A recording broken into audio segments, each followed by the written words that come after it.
নমস্কাৰ। এটি বিশেষ খবৰে আমাক মৰ্মাহত কৰিছে। অসমৰ যুৱ প্ৰজন্মৰ স্বাৰ্থ জুবিন গাৰ্গ আমাৰ মাজত নাই। আমি মৰ্মাহিত, গোটেই অসম তথা ভাৰতবৰ্ষৰ মানুহ মৰ্মাহিত হৈছে। তেখেতৰ মৃত্যুত আমাৰ অসম তথা ভাৰতবৰ্ষৰ সকলো ৰাইজৰ অন্তৰ চুই গৈছে।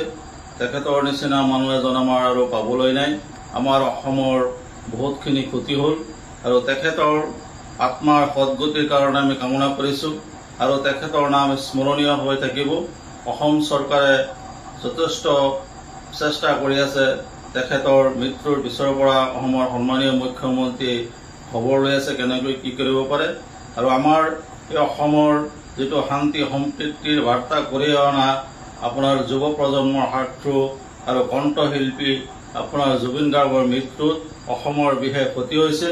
গতিকে আমি তেখেতৰ মৃত্যুৰ শোক সমবেদনা জ্ঞাপন কৰিলোঁ আৰু তেখেতৰ আত্মাৰ সদ্গতি কামনা কৰিলোঁ।